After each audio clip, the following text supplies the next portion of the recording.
자, 베드로전서는 교리적인 설명보다 권면이 굉장히 많은 서신입니다. 그래서 베드로전서를 읽기가 한편으로는 쉽지만 베드로전서의 내용을 연결해서 보려고 할 때 어려움이 있습니다. 제가 이제 그 주일에 구약성서를 가지고 설교를 계속 했잖아요. 창세기도 하고 또 지금 이제 사사기 말씀을 보고 있는데 이렇게 인물에 관계된 설교를 할 때가 조금 편합니다. 그런데 이제 바울서신이나 이제 베드로전서 같은 이 서신서를 설교하려고 하면 좀 어려움이 있어요. 왜냐하면 우리가 이제 보려고 하는 단락의 앞단락과 뒷단락이 이제 분명하게 연결이 되어야 하는데 이렇게 이제 권면이 많은 서신들은 그 단락들을 연결하기가 쉽지가 않습니다. 제가 이제 우스갯소리로 집사람한테 바울은 굉장히 신학적인데 베드로는 신학이 좀 덜 된 사람 같다 이렇게 얘기를 했는데 왜냐하면 이제 베드로의 글을 보면 바울의 글보다는 일관성이 떨어집니다. 그러니까 어떤 하나의 주제를 가지고 글을 쓸 때 그 글을 쓰는 그 논리성이라든지 일관성이 조금 바울의 글보다는 떨어지다 보니까 이제 편지 이 베드로 전서를 읽을 때 약간 이제 어려움이 있죠. 자, 오늘 본문의 말씀을 보니까 사랑하는 자들아로 시작을 하죠. 사랑하는 자들아. 그러니까 새로운 권면 단락이 시작된다고 볼 수가 있습니다. 그러니까 앞에까지 이제 권면을 쭉 했고 이제 새로운 권면 단락이 시작되는데 이럴 경우에 앞에 단락과 따로 떼어서 본문의 말씀을 가지고 그 의미를 파악해야 하는지 아니면 앞 단락과 연결하여 읽어야 하는지가 모호해져요. 이렇게 권면 단락이 새롭게 시작되면 자, 우리는 지금까지 이제 베드로 전서를 각각의 단락을 연결해 가면서 그 의미를 살펴보았습니다. 사실 더 쉬운 읽기는 각각의 본문을 따로 떼서 읽는 겁니다. 그래서 오늘 본문의 말씀 11절부터 17절까지만 딱 읽으면 좋은데 이제 그렇게 읽으면 이제 전체적인 흐름이 좀 문제가 될 수 있기 때문에 조금 힘들지만 그래도 이 앞에 단락과 연결해서 오늘 본문의 말씀을 좀 살펴보려고 하고요. 특별히 오늘 말씀의 핵심은 11절에 나와 있는 육체의 정욕을 제어하라예요. 육체의 정욕을 제어하라. 그럼 여기서 말하는 이 육체의 정욕이 도대체 무엇일까? 우리가 생각하는 단편적인 의미에서 그 육체적 정욕일까? 아니면 이 본문의 맥락 안에서 베드로가 우리 가운데 권면해주고 있는 이 육체적 정욕이 무엇인지 본문 안에서 그리고 앞뒤 단락을 통해서 그 의미를 좀 살펴보도록 하겠습니다. 제가 요즘 집에 있는 시간이 더 많아졌잖아요. 신방을 잘 못 다니니까. 그래서 이제 뭐 집에 있으면 주로 하는 일이 지하에 제 서재가 있으니까 지하에 내려가서 그냥 할 일이 없기 때문에 성경을 보고 할 일이 없기 때문에 이제 관련된 지금 레위기 우리 강의하고 레위기 이제 공부하고 있잖아요. 레위기 관련된 책들을 보고 뭐 그렇게 하고 있어요. 그러다 보니까 예전보다 설교가 점점 더 어려워지고 있습니다. 더 많이 연구하니까 더 깊이 있는 얘기를 이제 하게 되고 그래서 오늘 사실 이 베드로전서 2장 11절부터 17절까지 말씀을 처음에 이제 뭘 얘기를 해야 되나 굉장히 막막했는데 본문을 읽고 또 읽고 계속 묵상을 하고 이제 고민을 하다 보니까 이 본문에서 이제 무엇을 말해야 되는지가 이제 이렇게 올라오더라고요. 그래서 이제 그걸 가지고 말씀을 준비를 했습니다. 자, 베드로가 2장 9절에서 중요한 말씀을 하나 하죠. 너희는 택하신 족속이고 왕 같은 제사장들이고 거룩한 나라고 그의 소유된 백성이다. 이게 지난번에 말씀드린 것처럼 그리스도인들이 얻게 된 새로운 신분입니다. 예수 그리스도를 주로 고백하는 자들에게 주어진 새로운 신분이죠. 자, 이 신분이 전제하고 있는 게 있어요. 전제하고 있는 게 뭐냐면 하나님은 왕이시고 우리는 그의 백성이다. 그러니까 하나님은 왕이시고 우리는 그의 백성이다라고 하는 것을 전제하고 있는 표현들입니다. 자, 우리는 예수 그리스도를 믿음으로 말미암아 하나님과 특별한 관계를 맺었죠. 그게 하나님의 왕되심에 전제해서 그 왕되신 하나님과 관련된 신분이에요. 그게 그의 족속이고 그의 거룩한 백성이고 그의 나라고 이렇게 이제 설명이 됩니다. 그런데 오늘 본문에서 베드로가 2장 11절에 새로운 신분을 설명합니다. 그게 뭐냐면 거류민과 나그네예요. 같은 말인데 두 번 반복한 겁니다. 거류민 혹은 나그네.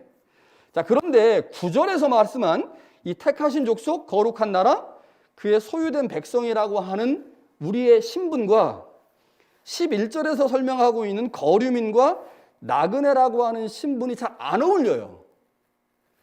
안 어울립니다. 느껴지십니까? 잘 어울려지십니까? 잘 안 어울립니다. 왜냐하면 상반된 개념이에요. 상반된 개념. 자, 우리 지난번에 말씀드렸듯이요. 9절에 나오는 표현. 9절에서 우리에게 새로운 신분으로 설명하고 있는 표현은 하나님의 백성에 대한 표현인데 이게 출애굽기 19장에서 가져온 거예요. 출애굽기 19장에서. 그런데 구약 시대는 지금 우리가 살고 있는 신약 시대와 다르게 내세 사상이 확실하지 않았습니다. 그래서 구약 성경을 아무리 읽어봐도 내세에 관한 이야기가 구약 성경에는 거의 나오지 않아요. 그러면 내세에 관한 이야기가 언제부터 나타나기 시작했을까요? 성서대학을 열심히 하신 분들은 배웠으니까 중간기 때 나타났어요. 중간기 때. 그래서 중간기 문헌에 보면 우리 성경에 정경으로 들어와 있지 않은 중간기 문헌들에 보면 내세에 관한 이야기가 굉장히 많이 나타납니다. 그러니까 이제 구약 성경 마지막 성경인 말라기 우리 성경으로는 그리고 유대인들이 보는 히브리 성경으로는 역대 하해까지 마지막 성경까지 구약 성경에는 내세에 관한 이야기가 거의 등장하지 않죠. 내세에 관한 이야기가 등장하지 않는다라고 하는 말은 다르게 표현하면 우리의 신앙의 집중이 주로 어디에 나타나냐면 현실 세계에 나타납니다. 내세에 관한 이야기가 안 나타나니까 그거에 대해 별로 생각을 안 하니까 결국 이 땅에서 뭐 해야 되는 거예요? 하나님의 백성으로 어떻게 살아야 되는지, 하나님의 율법을 어떻게 지키고 그 율법에 맞게 어떻게 생활해야 되는지 자연스럽게 우리의 신앙의 포인트나 초점이 이 땅이 되는 거죠. 그래서 이 땅에서 하나님이 우리의 왕이시고 우리를 통치하시는 분이시고 우리는 그의 백성이고 그의 소유된 나라고 그의 제사장 된 나라다. 이게 이제 강조되는. 그래서 9절의 말씀이나 출애굽기 19장에 나와 있는 말씀들은 신앙을 현실 세계 안에서 표현하고 있는 내용들입니다. 현실 세계 안에서 하나님과의 관계 안에서 이 땅에서 우리가 어떻게 하나님의 백성으로 살 것이냐라고 하는 것에 초점을 둔 표현이에요. 그런데 11절에서 2장 11절에서 설명하고 있는 나그네와 거류민이라는 표현 어떻습니까? 나그네와 거류민은 무엇을 존재한 표현일까요? 이 땅이 우리의 영원한 본향이 아니다라고 하는 것을 전제한 표현입니다. 그러니까 내가 나그네로 이 땅을 산다. 내가 이 땅을 거류민으로 산다라고 하는 것은 무엇이 있다는 겁니까? 내가 가야 돼? 궁극적인 장소가 있다는 거죠. 그 궁극의 장소가 어디예요? 천국이죠. 천국. 환경이 바뀌니까 설교하는데 숨이 차네요. 자, 천국이 있다라고 하는 것을 표현해 주는 말이 거류민과 나그네라고 하는 말이죠. 자, 그래서 요 표현은 우리가 이 땅을 살고 있지만 이 땅은 영원한 곳이 아니다. 이 땅은 잠시 머물 것이고 이 땅은 제한적인 것이고 한시적인 것이다라고 하는 것을 내포하고 있는 표현이 거류민과 나그네. 그러니까 9절에서 우리의 신분을 설명하고 있는 내용과 11절에서 우리의 신분을 설명하고 있는 내용이 두 가지로 나타나는데 이것이 잘 따져보니까 어떻습니까? 서로 상반된 개념이라는 거예요. 하나는 이 땅에서의 삶을 전제로 한 표현이고 또 다른 하나는 저 땅을 전제로 한 표현인데 베드로가 우리를 표현하면서 그 당시에 그리스도인, 하나님을 믿는 그리스도인들을 설명하면서 서로 상반된 개념으로 정체성을 설명하고 있다고 하는 거죠. 베드로가 두 가지 신분으로 우리를 설명하고 있어요. 하나는 하나님의 통치와 다스림 안에서 이 땅을 살아가는 제사장, 거룩한 나라, 하나님의 백성으로 설명하고 있고 또 다른 하나는 저 땅을 소망하고 기대하며 저 땅에 가기를 갈망하는 거류민과 나그네로 설명하고 있다고 하는 거죠. 이게 우리가 이 땅을 살아가면서 갖게 될 두 가지의 정체성입니다. 우리는 저 땅을 계속해서 기대하지만 그렇다고 이 땅을 포기할 수 있습니까? 이 땅을 막 살 수 있어요? 그렇지 못해요. 저 땅을 소망하지만 우리는 이 땅에서 하나님의 거룩한 제사장으로, 거룩한 나라로, 거룩한 백성으로 살아가야 된다는 거죠. 이 둘 사이에서의 정체성을 어떻게 분배하고 어떻게 균형을 잡아가느냐에 따라서 우리의 신앙의 형태가 달라지고 만들어지는 거죠. 어떤 사람은 이 땅에 너무 집착한 나머지 이 땅에서의 권리를 주장하면서 물질적 풍요와 복을 얘기해요. 이 땅에서 우리가 하나님의 백성으로, 하나님의 자녀로 복 받는 게 중요하다, 이 땅을 막 강조하죠. 그러나 어떤 이는 저 땅을 너무 중요하게 여겨서, 저곳에 가는 것을 너무 중요하게 여겨서 이 땅이 어떻게 되든 말든, 이 땅에서 공의와 정의가 실행되든 안 되든 그것은 내 할 바가 아니다 라고 이 땅을 포기하는 그리스도인들도 있습니다. 그러나 우리는 저 땅을 소망한다고 이 땅을 포기할 수 없고, 이 땅에 집중하고 있다고 저 땅에 무관심할 수가 없는 거죠. 이 땅과 저 땅 사이에 적절한 균형을 갖고 있는 것이 신앙생활의 매우 중요한 핵심인데, 베드로가 오늘 우리 가운데 질문을 하고 있는 거예요. 우리는 이 땅에서 이러한 신분을 가지고 있고 저 땅을 소망하기에 또 다른 신분을 갖게 되었다. 자, 오늘 말씀은요, 이걸 왜 이 말씀을 드리냐면, 오늘 말씀의 핵심은 육체의 정욕을 제어하라죠. 육체의 정욕을 제어하라. 이 육체의 정욕을 제어하라라고 하는 이 말씀의 의미는 우리에게 주어진 두 개의 상황, 이 땅에서의 상황과 저 땅에서의 상황을 전제할 때 그 말씀의 의미를 제대로 이해할 수 있는 겁니다. 그래서 이 말씀을 드린 거예요. 이 두 개의 상황에서 이 말씀을 이해해야 된다. 자, 베드로가 나그네로서 이 땅을 살아가는 사람들에게 육체의 정욕을 제어하라 라고 말씀하셨습니다. 자, 육체의 정욕이 뭘까? 사전을 뒤져보고 원어 성경을 보니까 육체의 정욕은 우리가 이제 알고 있는 이제 의미 안에 다 있어요. 기본적인 관점, 본능적인 관점에서 본다면 육체의 정욕이라고 하는 것은 이성의 육체, 이성에 대한 육체의 욕망이겠죠. 성적 욕망. 이게 이제 기본적 의미의 육체적 정욕이죠. 육체의 정욕, 이성에 대한 성적 욕망. 뭐 이렇게 정의할 수 있겠고요. 그러나 이것은 너무 원초적이고 단편적인 이해일 수 있기 때문에 그 폭을 넓혀야 되겠죠. 그 폭을 좀 넓혀서 보면 우리가 가지고 있는 육체, 이 육체 때문에 혹은 육체로 인해서 일어나는 다양한 욕구들을 의미할 겁니다. 자, 우리는 육체를 가지고 있기 때문에 육체로 말미암아 성욕, 물욕, 그다음에 잠자고 싶은 거, 먹고 싶어, 식욕, 이런 여러 가지 욕망들이 우리 안에 있거든요. 그러한 욕망들을 육체적 정욕이라고 말할 수 있을 거예요. 다르게 표현하면 육신의 편안함, 안락함을 위해서 더 많은 것을 가지려고 하는, 돈 많고 권력이 많으면 우리의 육신이 편하지 않습니까? 그렇게 우리의 육신의 안락함이나 편안함을 위해서 더 많은 것을 가지려고 하는 마음이나 욕심이 기본적인 의미에서 육체의 정욕이라고 볼 수 있을 겁니다. 자, 그러면 베드로가 이 본문에서 육체의 정욕을 제하라라고 하는 것이 단순히 육신의 편안함이나 안락함을 위해서 더 많은 것을 갖고자 하는 그러한 마음의 욕심을 버리라고 말씀한 걸까? 질문을 해보는 거죠. 자, 육체의 욕심이, 육체의 정욕이라고 하는 것을 대략적으로 정의를 해보고 그 정의에 맞춰서 베드로가 정말 그 얘기를 하고 있는 걸까를 한번 질문해보고 본문을 좀 읽어보니까, 본문에서 베드로가 말하고 있는 육체의 정욕을 제어하라고 하는 것은 그러한 맥락 안에 있지만 조금 다르게 혹은 조금 다른 관점에서 이 말씀을 우리 가운데 전하고 있는 것이 아닌가라는 생각이 듭니다.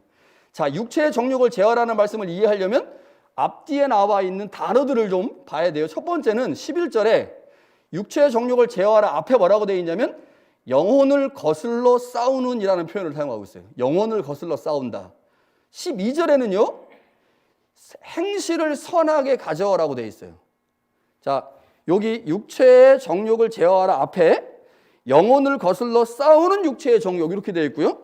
육체의 정욕을 제어하라 그 다음에 너희가 이방인 중에서 행실을 선하게 가져 이렇게 되어 있어요. 그래서 이 육체적 정욕이라고 하는 것이 무엇인지를 이해하려면 9절에 나와 있는 우리에게 주어진 새로운 신분에 대한 이해를 가지고 11절에 나와 있는 이 말씀의 앞뒤에 있는 단어들을 좀 살펴봐야 된다는 거죠. 자, 베드로가 사용하고 있는 영혼, 이 영혼이라고 하는 개념은 그리스도를 믿음으로 말미암아 새롭게 태어나 천국을 소망하는 존재를 말합니다. 그러니까 영혼이라는 단어를 썼을 때 영혼은 예수를 믿어서 구원을 받았잖아요. 새롭게 태어나서. 그런데 그렇게 새롭게 태어난 그 존재는 거류민과 나그네처럼 이 땅을 살기 때문에 새롭게 구원을 받은 사람은 당연히 천국을 소망하죠. 그 천국을 소망하는 존재를 영혼이라고 표현을 했어요. 반면에 육체의 정욕대로 사는 사람들은 무엇을 의미하겠습니까?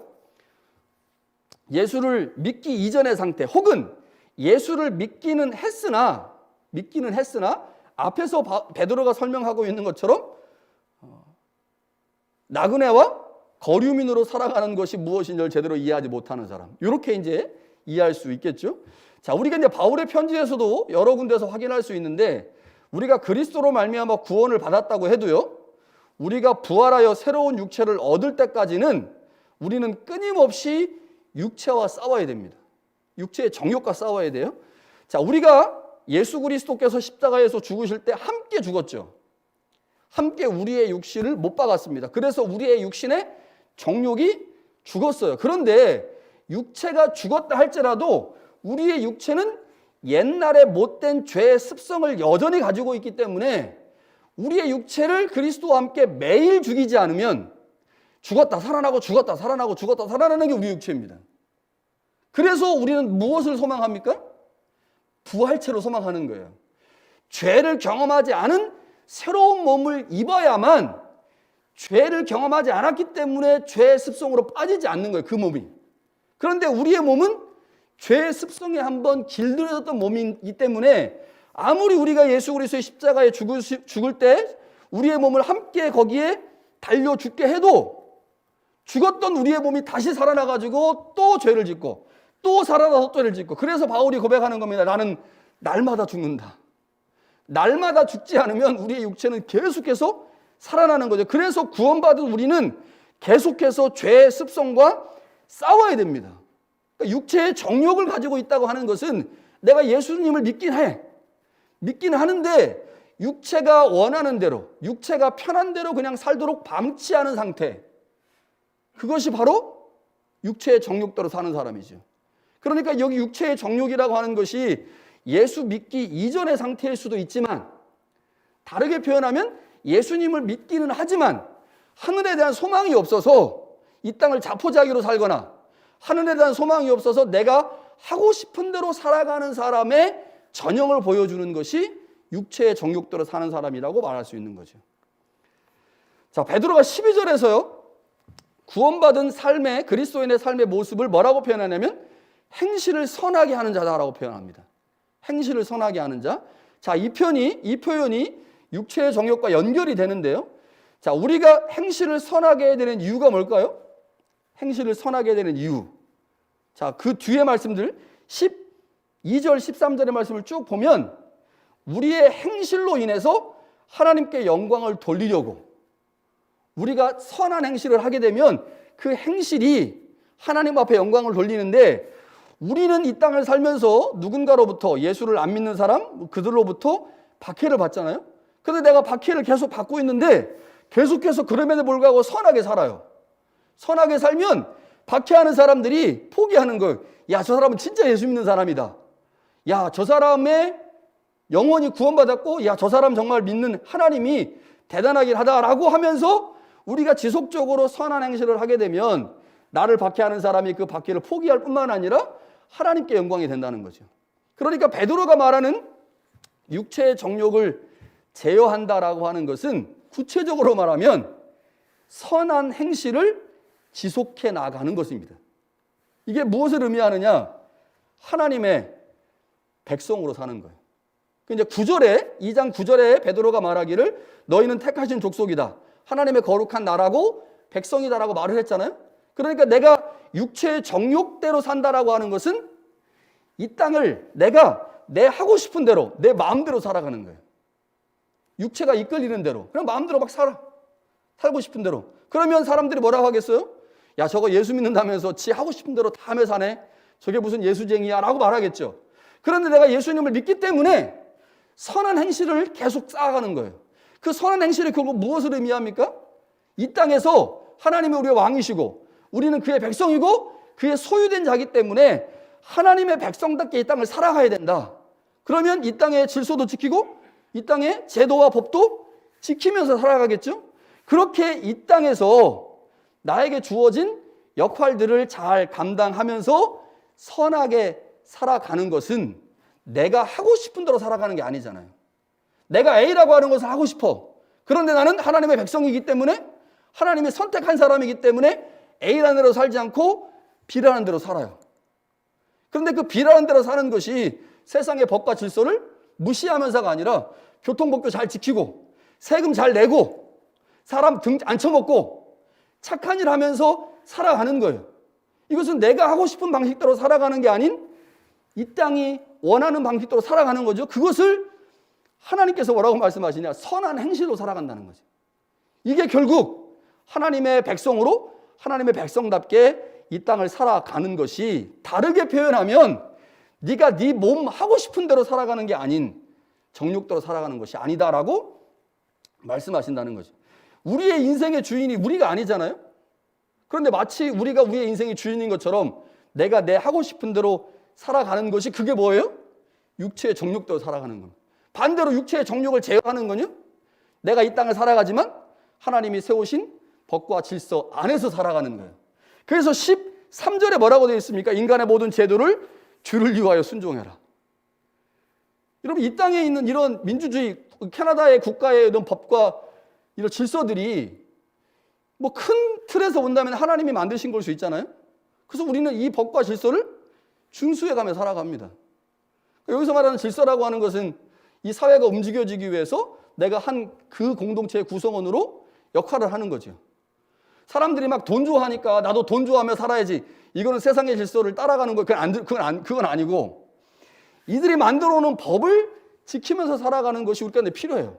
그렇게 선한 행실을 해가면서 살아가게 되면 13절, 14절, 15절, 16절에 뭐라고 되어 있습니까? 15절에 보니까 곧 선행으로 어리석은 사람들의 무식한 말을 막는다. 너희에게 자유가 있으나 그 자유로 악을 가리는데 쓰지 말라. 무사람들을 공경하고 형제들을 사랑하며 하나님을 두려워하며 왕을 존대해라. 이게 뭐냐면 내가 속한 공동체 안에서 선한 일을 하라는 거죠. 선한 일을.